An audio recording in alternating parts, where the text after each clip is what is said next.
Hi, welcome to Berwick Mitsubishi. My name's Tim. Today we're going to be doing a walk around video of our 2014 Hyundai iLoad.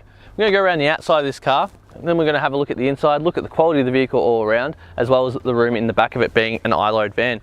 First thing that stands out in this car is that obviously to everyone I reckon would be the nudge bar and the spotlights. So if you're looking to buy this car to do a lot of transporting, especially in nighttime work, that would come in very, very handy, having that extra light for a bit of vision as well, which is really good to see. Do have a couple of light stone chips around the front of this car, but they have been touched up. And this car does present very, very well, albeit just a little bit dusty because we do have some construction going on behind us. A couple of stone chips, for example, are just here, but they have been touched up. We do have our steel wheels here, as well as a nice deep tread. They look like practically brand new tyres. I'm not 100% sure if they are exactly brand new, but they'd be very, very close. We do have our side indicator built into the guard here, as well as our nice large side mirrors as well. Really help with reversing into tight spots on these types of cars as well. We've got a bit of wear here on the door handle, and then looking down the side of the car, we do have a nice tint across the back here, almost like privacy glass to help protect what you've got sitting in the back. I'll actually show you how smooth this operates. So it opens up nicely like that. We've got a nice covering across here, like a vinyl sort of thing to protect the floor. It looks like there's something was sort of screwed in here. So you could probably put some shelves or something in there yourself, or even just put some nice bolts in there to help cover that up. With a lot of tie downs in the back, you do have a nice amount of room too. A couple of scratches in the paint, but not a whole lot to show off there. It actually is in really, really good condition.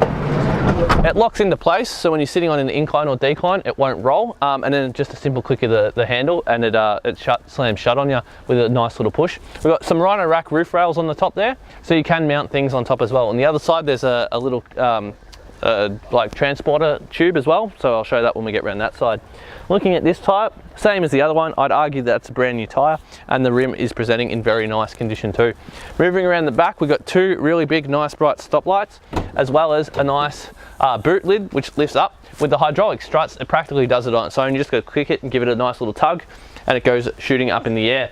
Now you get a nice good view of the back of the car from here to really see how deep it is. You've got a nice height as well, and a really nice width. This is I like the iLoads. They have really nailed the size capacity as well for the back, which is good to see. Giving it just a nice little push down, clicks into place. You've got nice hardened plastic bumper here to help protect when you are reversing into those tight spots as well. Here's the ARB touring cylinder up here, and then just here we do have a filler cap with another brand new tyre. Moving down to the other side, we've got another sliding door. So we've got two sliding doors, one on each side. Clicking into place, like I said, it won't slam shut. Giving you one last view of the back before we move on around the other side. Presents in very, very nice condition. Just pull it, let it close itself. This side of the car, there's no wear on these handles, which is really, really good to see. Once again, nice big side mirror. And moving down here, we've got, once again, practically brand new tyre with a brilliant condition steel rim. Now I'm going to pop the bonnet. We're going to have a look at the engine bay, the driving force of this vehicle as well. I reckon, judging by the outside of this car, the engine bay is going to be just as clean as the rest of the vehicle. So when you pop that open, you just got your nice little handle up here, and then that locks down into there. There we go, giving you really nice operating space under here as well. So under here we've got our 2.4 litre 4-cylinder engine, which was responsible for 129 kilowatts and 228 newton meters of torque. Behind this engine we got our 5-speed manual gearbox and a 75 litre tank. Means you can expect around an average of 10.1 litres per 100 k's or 743 kilometres from a full tank of fuel. Looking at the interior of our car, this car does present just as well on the inside as the outside. It's been a very, very well looked after commercial vehicle. Really a standout from a lot of commercial vehicles I've had a look at in my time working with cars. Looking on the right here, we do have our side mirror adjuster, as well as our 2 front window control, and a nice locking mechanism as well if you do have someone pesky sitting on the passenger side that wants to play with the electric windows.